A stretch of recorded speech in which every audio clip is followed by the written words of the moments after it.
And we are live. Hello, everyone. Welcome to our last webinar of the year. We're going to give a minute or two to let some more folks straggle in, whether it's morning, afternoon, or evening where they are. And then we'll kick off in about a minute or so. We've got some really amazing guests here to share some wonderful perspective and experience. So looking forward to diving in a moment or two. So grab some water and we will get ready to get started.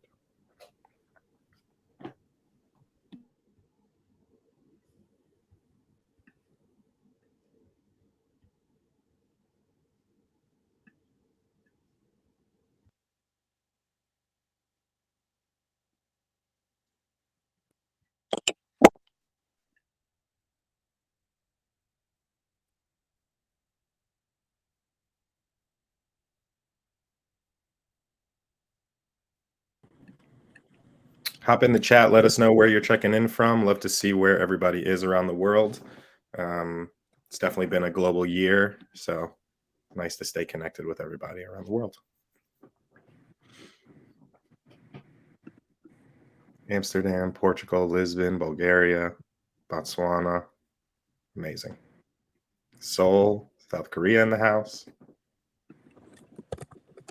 Nashville, Copenhagen, across the map. Amazing. I'm checking in from Austin, Texas myself.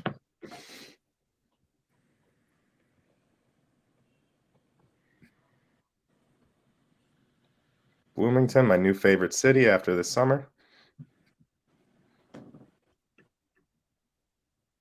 And we hit 2 minutes after, so we'll let everybody else jump in and we will get started. So thank you everyone for joining us today.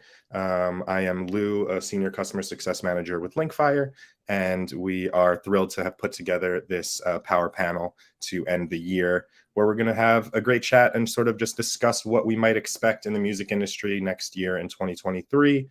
Maybe chat a bit about this past year and the exciting things that have transpired, and get our spirits up and sort of just get hyped for what is to come. So the quickest housekeeping possible. We are recording this session, so don't worry about taking too many notes. We'll send this your way afterwards. If you have any questions, please add them in the chat on the right side of your screen, and we will try to answer them towards the end of the session. And as well, just hop in the chat, share your comments, share your thoughts. I would love to continue to build on this foundation of knowledge. So don't be shy, jump in. And skipping back to the proper slide, just wanted to introduce our wonderful guests today. Quickly, my name is Lou again, and I've got about 10 years experience on the label agency side before moving across into the tech world. And I'm thrilled to help connect the dots in our ecosystem, from the artists to the businesses to the creatives and the fans. We have three lovely ladies here with us today. Would love maybe for Emily to kick off and introduce herself. Hi all, I'm Emily from New York City. I work at Crush Music as a digital marketing manager. I've been here for about 8 years. We've got a very eclectic roster of everyone from Green Day to Fall Out Boy, Marina, Alanis Morissette, Train, Weezer. It's a really great mix, so I'm very excited to be here today. Amazing. Thanks for coming, Emily. And next we have Madison. Hello, y'all. I'm Madison. I work at Red Light Management in the Nashville office. We are one of the largest independent management companies, if not the largest. We have everything from EDM to country to pop to Americana. I work primarily on the country artists, handling their digital marketing strategy. So that's Chris Stapleton, Maren Morris, some of our developing acts, Lainey Wilson, Jameson Rogers. And we even have some that are outside of that country space, like Rainbow Kitten Surprise. So yeah, we have pretty wide roster too. Excited to be here. Thrilled to have you, and wrapping up over here with Margaret. Hi there. My name is Margaret Jacoby Lee. I'm the head of marketing at AMFM Management. I've been in the role for almost 5 years now. It's a Nashville-based artist management company that represents mostly rock bands, Greta Van Fleet, Marcus King, St. Paul and the Broken Bones, Houndmouth, Donna Missile, and more. I oversee and handle all marketing and digital strategy to develop storytelling assets and artist campaigns through all media types, platforms, and partnerships, timeline, centralized resources, budget, press, media, that good stuff. Excited to be here. Thanks for having me. Amazing. So excited to have everyone's wealth of knowledge. I know that working in the digital space means wearing more hats than we can sometimes count or keep up with. So I love to just sort of dive in and sort of connect some of those dots and see where we might have some, insights and experiences that might be shared across the rest of our community. So I think before we sort of look ahead towards 2023, it would be great to sort of take a look back. We always think about hindsight being 2020, but in this case for 2022, I think we'll start with Emily again. Emily, if you had to choose one word or one idea that sort of encapsulates this past year or resonated with you over this year of working across music and your campaigns, what might that be and why? You're muted just real quick. Hi. I think one word to describe this year is definitely resilience. I think it's been chaotic to say the least. And it's been, how can we stay 3 steps ahead of everything while also staying current? And how can we work smarter and not harder with our teams, especially too? Yeah, I totally resonate with that. You can't keep thriving if you're not surviving as things continue to change. Madison, Right. what about you? What are your thoughts on this year? I agree completely. There's definitely a lot of resilience needed, but I think this goes without saying, but I would say ever changing. There's something new every single day. Each platform's launching a new tool. The algorithms are constantly changing, and it's really proven that we have to keep our focus on whatever that artist's brand really is to make sure that we are messaging correctly to their core audience and making sure that we are really, I guess, honing in and engaging directly with their core fan base so that they feel like they are being taken care of and catered to, which is hard to do whenever things are changing all the time. But I think it's proved to kind of teach us new ways of thinking. Definitely just sort of staying on our toes as artists or as marketers, or sort of, staying true while keeping up. Definitely. Margaret, what about you? How's this year been resonating? Yeah, I definitely agree with what Emily and Madison both said. I think in this ever changing sort of environment, what feels most important to me in hindsight, if I chose one word or phrase, it would be story, and creating a universe around that artist story, that artist brand. What is the visual component and artist identity within the project? There's a lot of fierce competition now with the internet being extremely overwhelming. So I feel like having consistency with your brand, knowing your strengths and weaknesses, and creating somewhat of a visual world around what you're doing is so important, because now there's short form videos. Now there's new income sources with NFTs. Like, there's a lot going on. And I think that it's interesting to see how artists are creating different components around that. Like, for example, earlier this week, Metallica, they announced a new song, a new album, and a huge tour extending to 2024. They are building around this new thing. So, and I lost an AirPod. No, it stuck the landing, because that was great. And it totally, it's true that, building a narrative, building a story is not just something that is sort of from, the post or the mouth of the artist, but it's the combined efforts and all of the things, all of the moving pieces that fans, that people are visible to, that they're trying to get involved with, and the responsibilities of artists or of us supporting artists can stack pretty quickly, and can split our attention pretty fast. So sort of understanding that and understanding how quickly things are changing. Let's swing back to Emily. Social media platforms sort of change quickly. They evolve, they disappear. Yesterday, I talked about sort of watching the downfall of Twitter in real time, which has been interesting to say the least. But as things continue to change, platforms, social media, etc., how do you keep up with the changes and sort of keep your head on straight? Right. I think you have to stay open and willing to learn. And as I mentioned before, always staying 3 steps ahead. Like it's very important to stay current and know what's going on around you. But how can we stay ahead of the game? And I feel like that's something that Crush has always been very good at. And I think it's important to just read what's going on around you, subscribe to all the mailing lists, the blogs, and learn what's going on in tech, download all the new apps in the App Store, and also listen to your fans. Like see where they're gravitating to, see what they're gravitating away from. Like the answers are so often in the fan base. So I think it's really important to listen to that. Yeah, listening is certainly crucial. And to sort of build on that, Madison, yesterday we were chatting and you mentioned the word tactical when you were talking about sort of keeping up in some of these ways. Would love if you touched on that for us and sort of talked about how thinking tactically within your strategic efforts, works for you, or how that sort of helps uplift the rest of your efforts. Yeah, just to piggyback off of what Emily said, I think it's really important to make sure that you're subscribing to anywhere you can get these updates. And then also, if you have the opportunity to subscribe to like each platform's music partnerships newsletter or something, that's important too. Whenever you hear about a new update, something that I like to do is just make sure that I'm going through and like putting it into practice, like making sure I know how to use the tool.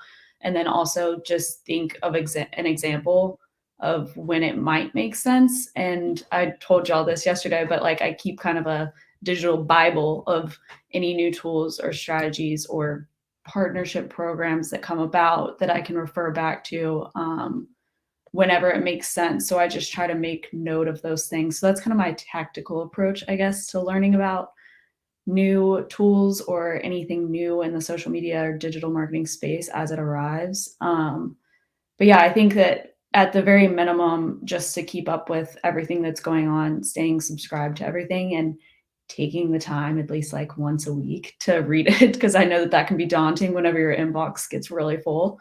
And a lot of those platforms I know, like Marketing Brew and Social Media Brew, I think it's called something else, but something like that, you can actually like set the time that it gets delivered to your inbox too. So that's always helpful. But I think just actively being open to willing to learn about new things and then also finding the time to do it on a consistent basis.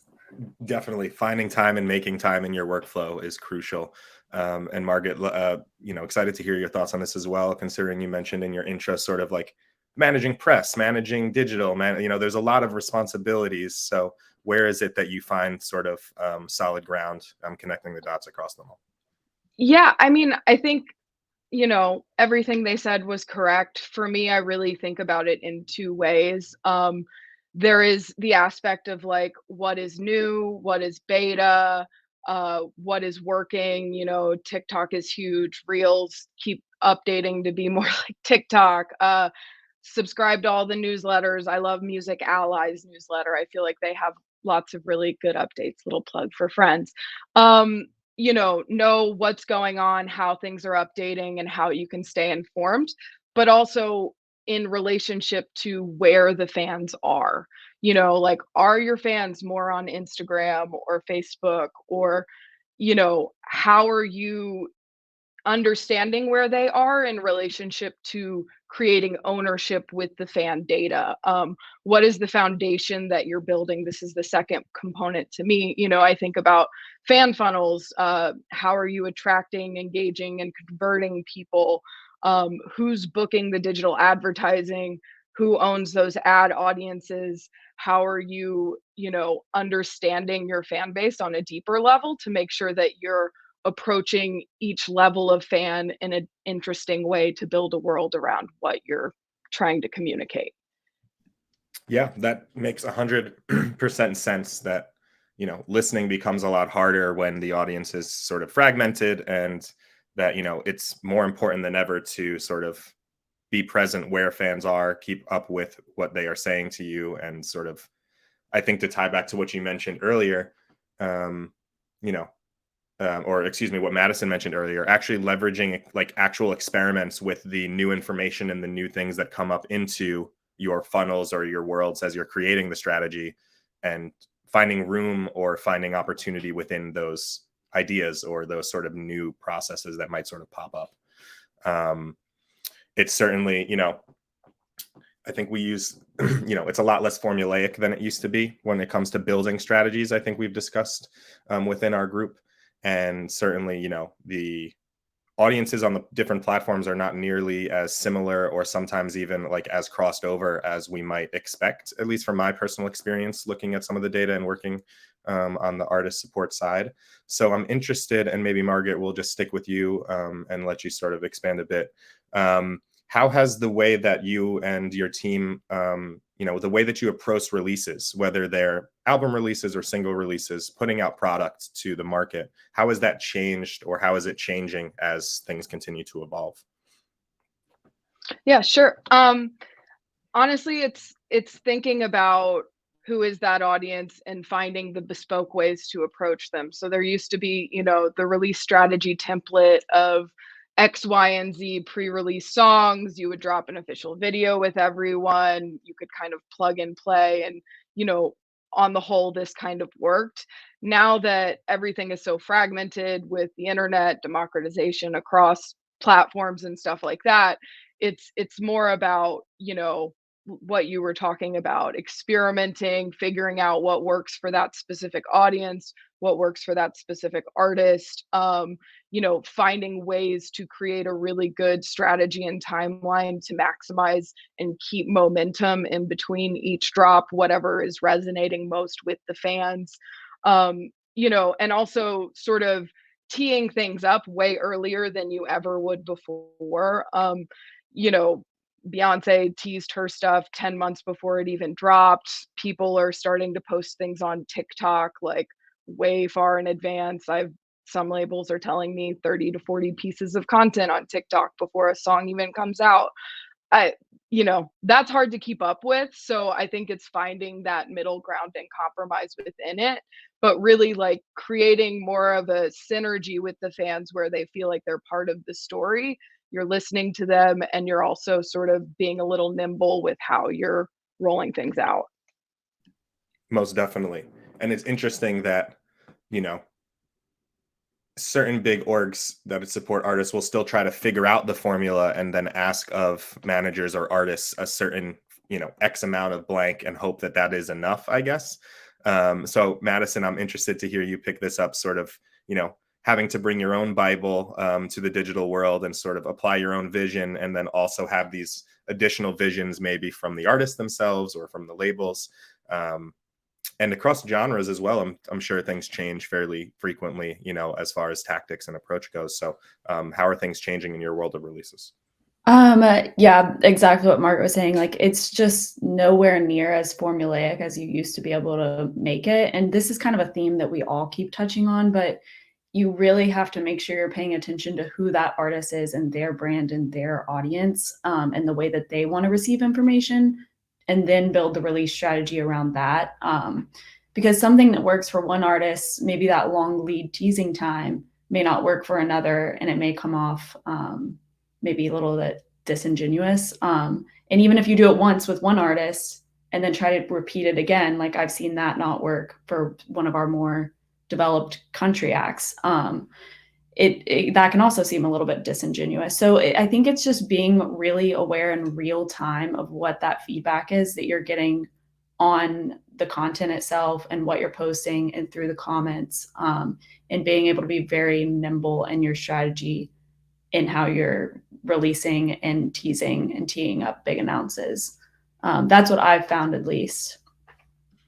Yeah, personally, I think as well, giving it a genuine approach and shot with your marketing efforts gives you better data when you get responses as well. If you're sort of just running playbooks from other places and hoping that something sticks, then you're potentially not even activating within like the field that your fans want you to be, or sort of, you're not playing in their playground, basically.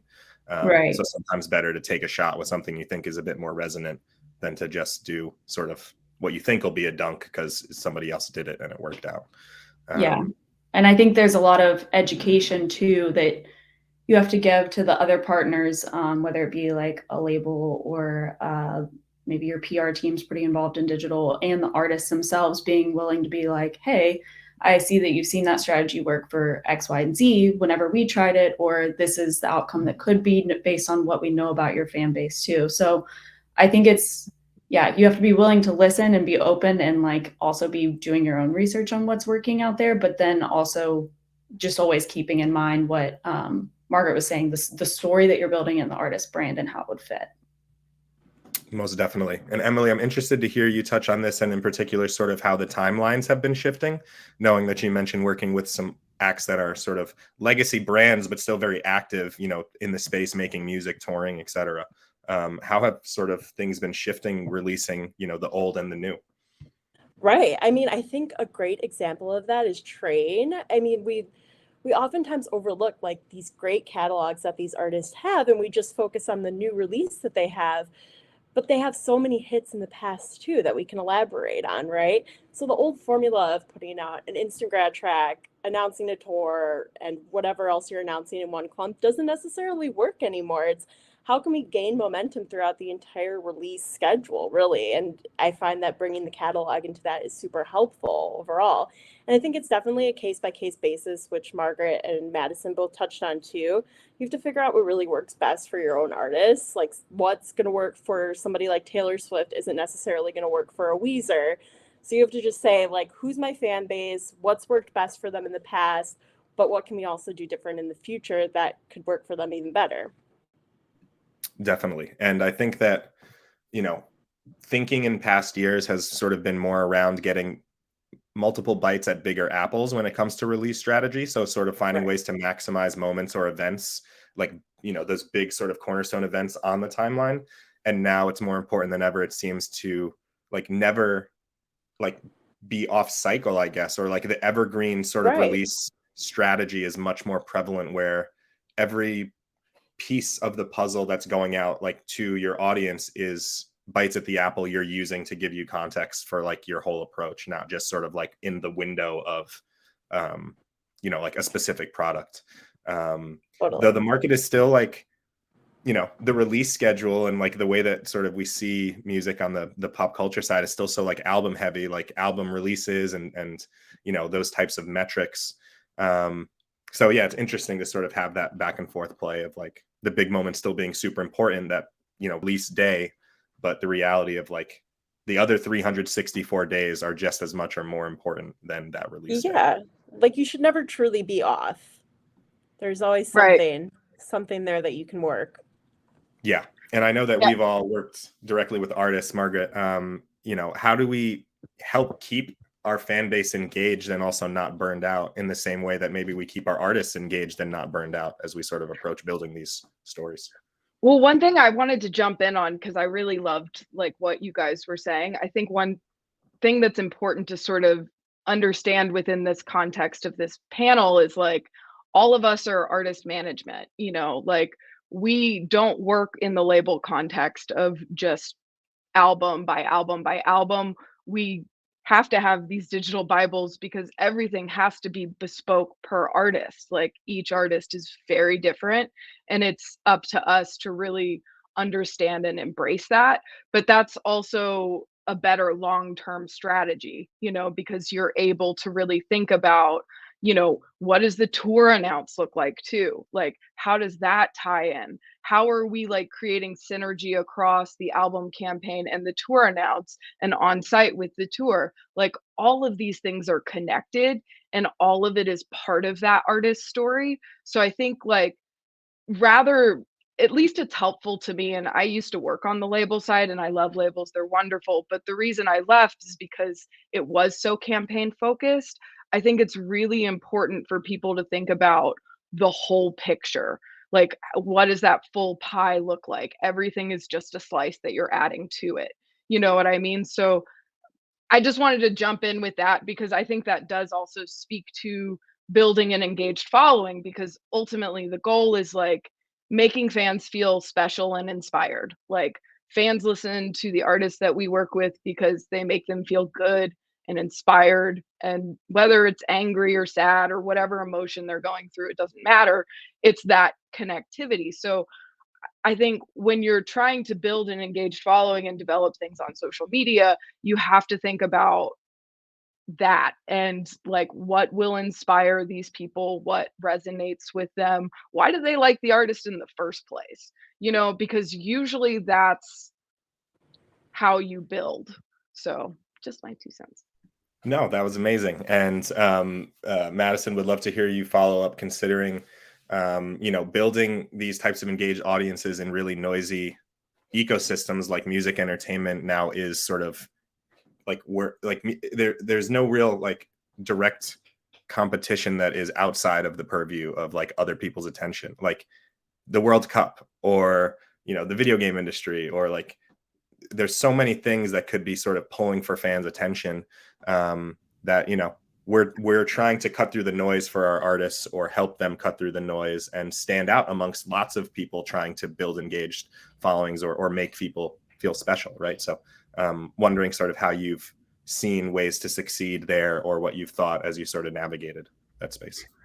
Well, I think two things, and this is kind of what we've already touched on. Like, you have to be creating moments throughout the entire year, not just during, the album cycle, quote unquote, that keeps fans engaged. But you also have to be, and this is something else I've also already said, but you have to be speaking to them in the way that they want to be spoken to, and find them where they want to be found. So if you have a really great Facebook fan group, and they're constantly, sorry, I think that there's a mower outside my window.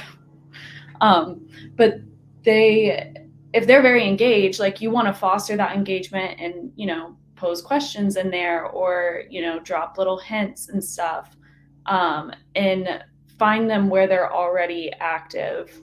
In terms of competition with other big cultural moments, I think if the artist has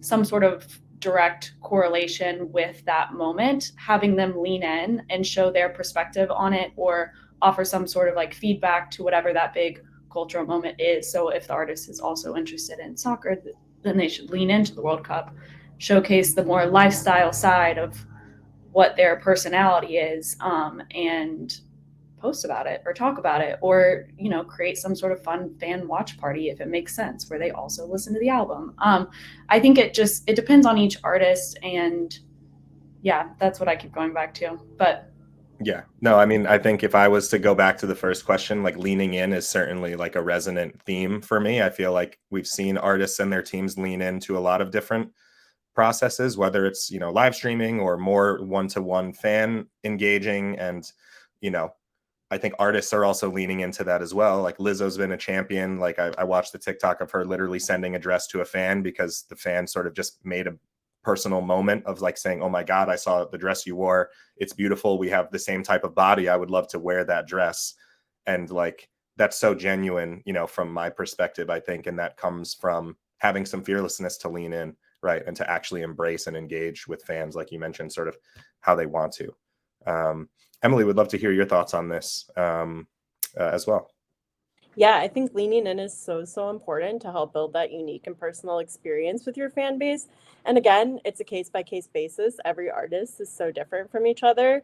Whether it's you have an artist that's big on Discord, for example, like we have Weezer and Sia, who have these massive Discord communities that we've been communicating with, or you have Marina, who's seen a few of her songs go viral on TikTok and has really leaned into that to communicate with her fans. Or even going back to Facebook groups, we have Train, who has a cruise every year, and they have a Facebook group for their cruisers, and that's like a really great way to reach them. So I think it's important to create a genuine experience by figuring out exactly where your fans are. And then another really good example of somebody who has like literally no social media is Lorde, and she keeps in contact with her fans by sending a mailing list like once or twice a month. And that's all that she has. She's not on Instagram, not on Twitter, or anything like that. It just creates this really genuine experience, and she'll respond back to fans. So I think that's really important to figure out what works for your artist. 100%. I feel like sometimes we see artists being forced into certain molds, or like we've mentioned before, like being presented certain formulas that they feel they're sort of pressured into. We definitely had that moment of pushback from some of the artists on the big scale, where that sort of that conversation that Margaret was having earlier around being expected to produce a certain amount of content, of a certain type, in a way that feels disingenuous, can be sort of quote unquote like burnout inducing for an artist, or make them feel sort of less motivated to go out and engage audiences. So definitely a catch-22 in managing like both the creative input and then the creative output that goes out to the world. One thing that I would love to sort of kick around that was on my mind across all of your responses is the idea of trust when it comes to a community, and like the trust that a fan has in an artist, or on the flip side, the trust that an artist or an artist team has in that engaged community, and how they might sort of piggyback on that community to help with the efforts of spreading the word or making some of these moments over the course of, you know, a year. So would love to just hear if any of you have some feedback on sort of that process of leaning into the fan bases, or sort of trusting them enough to sort of get them active and excited. I can speak a little bit to this. This was a couple years ago during peak pandemic. We were really trying to get fans engaged for one of our artists who was just releasing an album. It was literally announced like in March of 2020 and was coming out that summer. So we were trying to find a cool way to show that we trust them, get them involved. And we secretly gave a couple of core fans titles to the album and had them create signs with each title, and then created a compilation to post on social media. So I think creating some sort of like trust with core fan bases is a cool way to then also make sure that they're fan for life and stay engaged. And it's also cool to then be able to somehow showcase that to the larger group in a way to be like, hey, if you want to join in my core fan base, my core fan club, like however you manage to communicate with them, this is the type of thing that you'll get to see. Like we have a trust here where I am down to show you some of the ins and outs, give you early access to things, and it will be a cool experience, one-on-one kind of communication. Definitely. Margaret, would love to hear from you. I know that some of your acts like Greta have like crazy serious fan bases when it comes to the super fan side. Yeah, I think in terms of building that trust, it also sort of just goes back to like, what are the central values of the artist? Like we talked about those templates and formulas that don't work, or sometimes work but don't work for other artists. Like it's thinking about like who the artist is, because say everyone starts doing this one specific trend, you see it across all artists all over the place, then that's very inauthentic looking. Then you're like, oh, this artist is just playing into this thing now. They don't know who they are. You know what I mean? So I think that's part of it. But then also just speaking to the super core fan stuff, like for example, Greta Van Fleet, they love, you know, more genuine stuff, like going in nature, writing letters, like creating like authentic connections with people. So for example, one thing we did to tee up a new release is like we basically would start to send little lyrics of new songs in antique bottles. We'd roll it up, send little bottles, mail those out to fans. They would post them all online. We also added little fake roses to them because the lead singer hands out roses to fans at every show. Amazing. So like basically creating like that whole world where it's like, hey, you see them writing letters in different things. They're writing letters to you. You know, they're giving you the lyrics early, like they're trying to make you feel like a part of it. You know what I mean? And I think that that's what it's all about, is making them feel inspired and like they're a part of that story. You know, like look at Taylor Swift, she's crushing right now. You know why?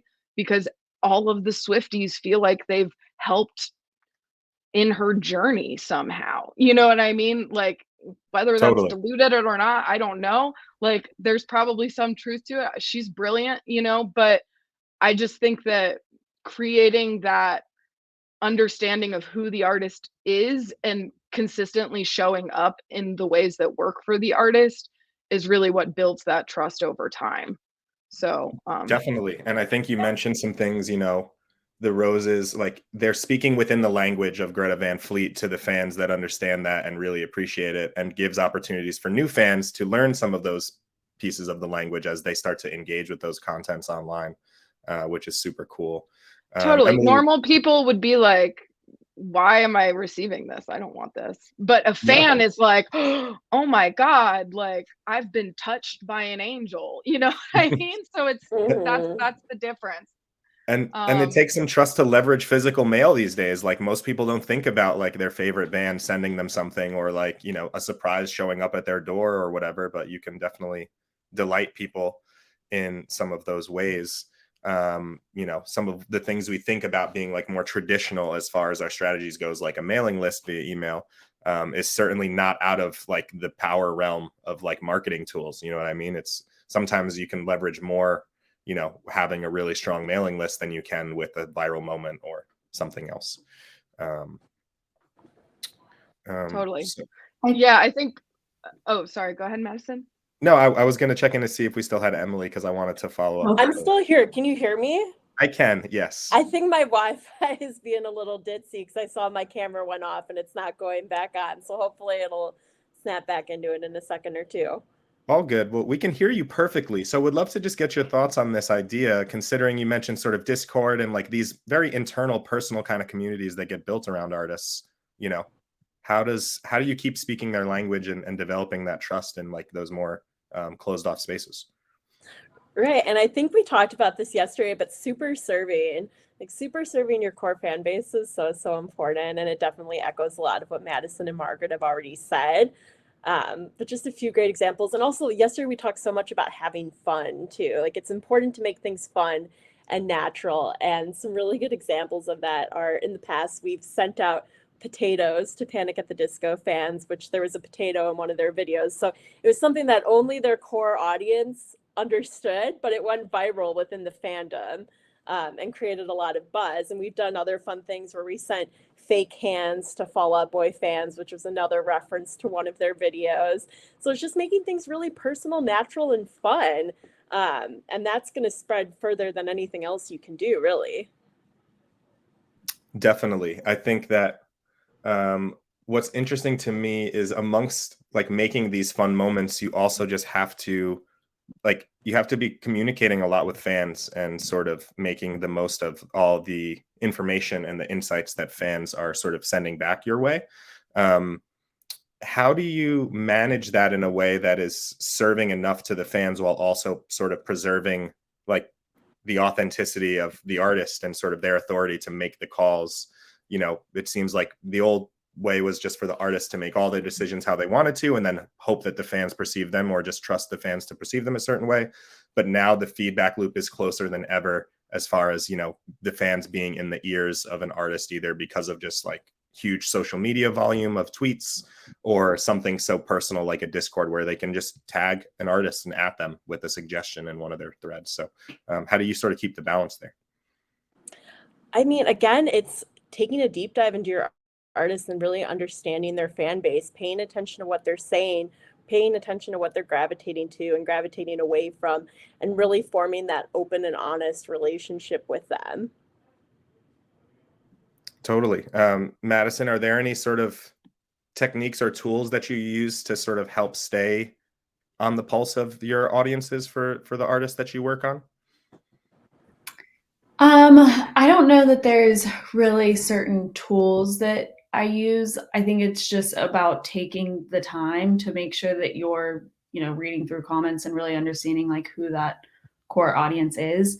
And then also a lot of artists that, you know, have been in the business for a while and been touring for a while, they've met a lot of these fans individually and they know some of those like behind the scenes or like inside joke moments, I guess, that they can share with the fans, that you can definitely capitalize on. And having that kind of conversation with the artist then leads you into the idea of, okay, well, how can we then further build upon that and do kind of what y'all were saying, like share the handwritten lyrics in the bottle with Greta Van Fleet's fans to really engage them.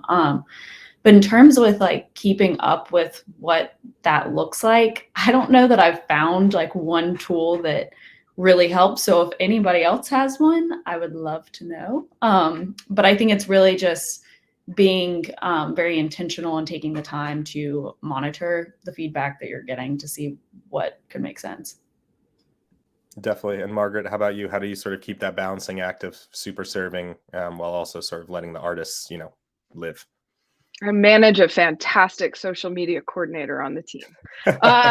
Social listening is crucial. Like, I feel like you have to really like know what's going on in the chatter. Like, for example, I had given something physical, but a more digital example. We were releasing the last Greta record, and at one point, we started building micro websites around each Instant Grat song as it came out. And we had like leaked the track list and different things like this. So essentially, we had an upcoming single and we had built the new website for it. Fans had figured out these different URLs. So they went into the back end coding of the website that wasn't live yet and found elements of the song there. They found the video, they found the different things. And we're like, oh God, this has never happened before. Cat's out of the bag, whatever. We situated it. But for the next song, which they knew was coming up, in the back end web code, we put good things come to those who wait with a little smiley face. So all of the fans who figured it out and went to the website back end and did this digital nerdery would see the cheeky little message from Greta Van Fleet saying, "We see you. We know what you did, and it's funny and like good for you. And now you're in on this joke with us." And also you're Amazing. sneaky. But just I feel like it's finding like creative or for example, one fan was like, "Oh, I really love these pants that Jake wears. If he wears these pants at the show I'm going to in Austin, I'm going to lose my mind. It's going to, make my life." And so Jake wore the pants for her and the guitarist, and that became a whole thing where now loads of fans love to wear these pants to shows. That happened 4 years ago now, and fans still Amazing. talk about it. You know what I mean? So it's like, how do you make them feel seen and inspired? You can be creative about that. Definitely. So wear the pants is the motto for 2022. There you go. But it's so true that like just artists, people in general don't like being told what to do. So sometimes even when it seems like small gives, it can be hard to like express like how much it means, like how much those small moments mean in the bigger picture for one of those fans, and how that sort of reverberates from one fan's experience to growing a connection with an artist across like the larger group of people.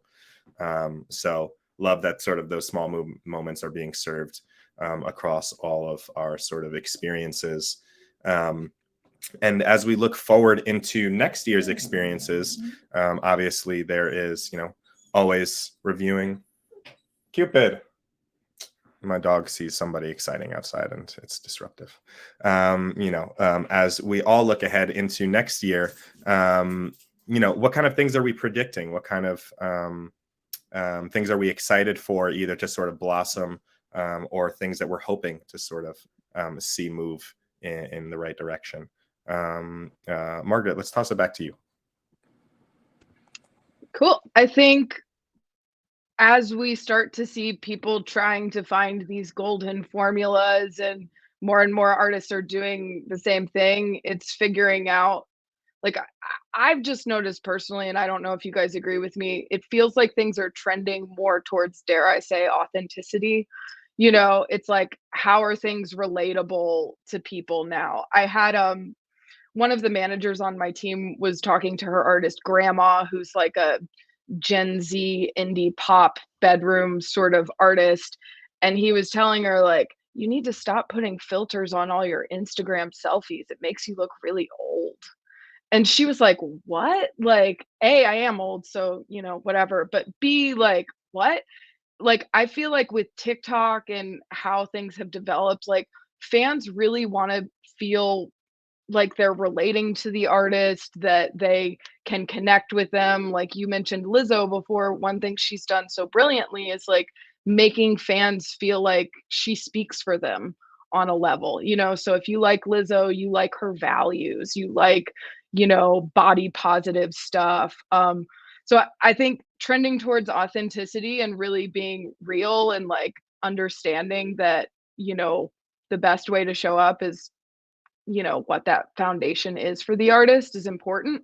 think you'll start to see more like soft launches to top fans as people start to really understand who that sort of super engaged fan is. Probably more gated content because data ownership is huge. And I think like people are going to be trying to build out their lists more and more as like privacy concerns become more of a thing, cookies, yada, yada.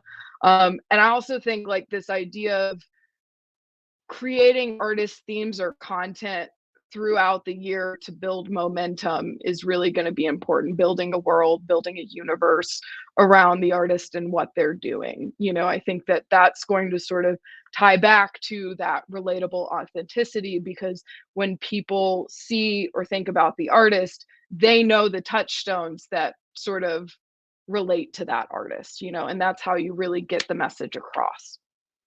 Definitely, building momentum is what everybody's hoping to do, especially sort of putting together these moments as they string them along over the course of like a year. So Madison, what about you? What are you looking ahead towards for next year?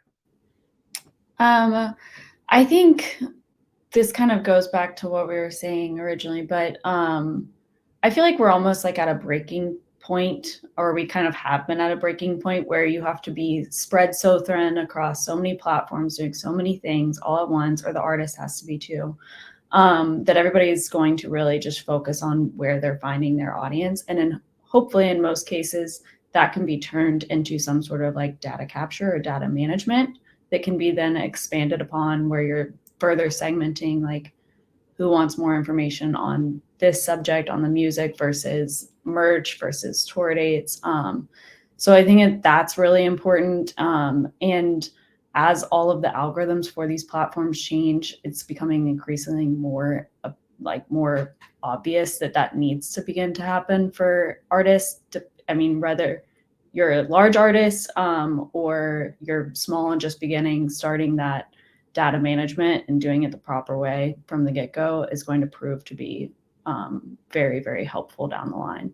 The other thing that I think will come into play, maybe not just this year, but in 2023, but the next couple of years, is Web3 and it becoming a larger part of every artist's strategy in a way that they can lean in and further engage with fans and have that like one-to-one or one-to-group communication and interactions. So I think that's going to kind of become just another bullet point that we need to be thinking about, if it makes sense for your artists, as it continues to play a larger role in all of our lives. Definitely, Web3 is certainly moving from that like buzzword space to like the actionable and the tangible ways to activate within it, and sort of the foundation of it moving into how people are approaching building not just musical products online, but all types of commerce, digitally. So super cool. Emily, what about you? What are your thoughts? Yeah, I definitely think Web3 is going to start becoming very real this year, along with artists beginning to create their own metaverses. I think it's all about learning how to streamline your communication and experiences. I think we're going to see these artists creating their own worlds, and that's where you go. Instead of going to Instagram and TikTok and YouTube and everything's going to live in one hub, and that's the space that your fans go, and that's where you can super serve them. That's where you can create these authentic experiences instead of it going into sort of like such a diluted space of posting on all these other spaces. And yes, we've seen the fall of Twitter and all of that. So I think a lot of these social media platforms that we've been using the past few years are definitely going to start going away, and we're going to find artists are just creating their own platform that we go to. Yeah, definitely. They're already doing so on Discord and in these places where they have to give a piece of their ownership to access. And I think, as we mentioned, Web3, the personal website still being very important. There are still these places where the artist and their team can own that relationship and really sort of build on that foundation moving forward in a way that's a bit less fear-inducing than, committing years, or, Twitter has been around for a long time. Like, think about, the efforts that have been, uplifted for some artists on Twitter for the now sort of tech and political landscape of the org, like shifting the public's perspective and, even the, ability to potentially advertise or activate on some of those platforms. I think for me, I think fans are more fans are more aware and present than they've ever been. The younger the fan is as well, the more aware they are of this sort of concept of authenticity or of genuineness, I think, when it comes to what they're being presented. So I think one of the things that will continue to resonate increasingly with fans will be like effort, perceived effort. Like, how hard is this artist or the people around this artist trying to achieve the things they say they want to achieve, or to create things that matter to me as a fan or to the world at large. I think since we're sort of playing in this very public space now, and there's more expectations to connect and open up than ever before, it's not so much that, every fan expects their favorite artist to be everywhere, but they do expect them to be making some attempts to meet them in the middle, or to relate to them and to sort of connect them to the story in some way, whether that's something small or something large, like, through their values or through, a bigger product that they're putting out. So super exciting. And I think also, obviously, like, how the globe just keeps getting connected, genres keep crossing, like big stage moments keep happening with, artists from international markets outside of, the country that they're activating in, or the collaborations have continued to sort of explode, as there's a bit of a fearlessness in sort of combining forces when it comes to audiences. So yeah, just super excited about next year, and hope everybody else is too. I think we're going to move on to some of the pre-submitted questions that we've gotten from our community thus far. If you have anything that you'd like to drop in the chat now for us, feel free to hop on the questions button in the bottom right of the screen. One of the things that I think I would love to start with as far as our pre-submitted questions go, is how do we get started building a fan base, was one of the questions. How do we grow a fan base from nothing? And obviously, we all have experiences working across the spectrum, from established audiences and artists that have prior releases, to developing artists that are making a name for themselves or remaking a name for themselves in certain spaces. So would love to hear from y'all. Maybe we'll start with you, Madison. Where's a good place to get started? Well, I think you really have to start by thinking about what the artist's brand is, and developing content verticals around that brand, because some of those content verticals, or their personality, or their other interests or talents that are outside directly of the core music genre that they're creating, may help them reach other fans, that will help build that authenticity level that keeps them coming back for more, especially whenever the music begins to drop. So I think it's developing their brand, or having, an in-depth conversation with themselves, or maybe their manager or whoever, about what those content verticals would be, and begin posting and talking about that and making it publicly visible for new fans who are on these platforms or wherever you're communicating. And that way they can find you and see what you're all about. In terms of creating a core like fan base, this is something I've said before, but I'm going to go back to it. I think it's creating some sort of database where you're owning that fan data, and engaging with them in a way that they want to be spoken to. So for a lot of artists that I have beginning out, I'm making sure that we're doing, just at bare minimum, an email list, SMS, and Facebook fan club, or just some sort of like fan chat board, or like a Reddit page, just so we're everywhere, so that we can figure out where that fan base is, and they can be found.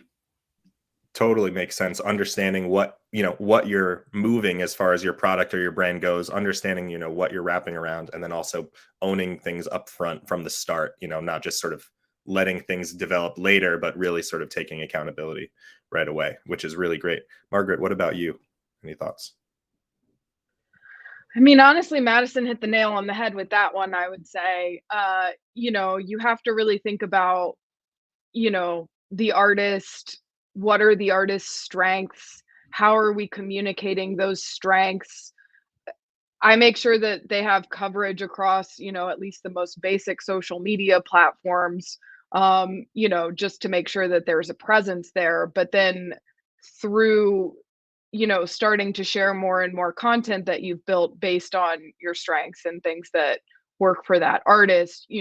Where are things starting to resonate? Like, what platforms are things starting to grow and bubble up on? And then also, how are you creating ownership with that so you are able to directly communicate with the fan, and also like make things special for them and like kind of magical and different? Like, how are you connecting with this person? How do you find a way to make people feel special when you're talking to 1,000 people at once?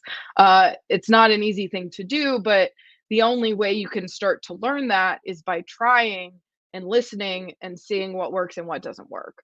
So I think it's about creating what you're hoping to share and finding interesting ways to communicate that, because I forget who said it earlier on this call, but it's just like, you need to be thoughtful and intentional about what you're doing. Otherwise, why are people going to care? Because there's so much other stuff going on. Like, people are very overwhelmed, obviously. You know what I mean? So it's like, how are you reaching out and connecting the dots by playing to your strengths? Like, for example, we launched a new band a couple months ago called Now More Than Ever, and it's Tyson Ritter from All American Rejects. It's like his new side project.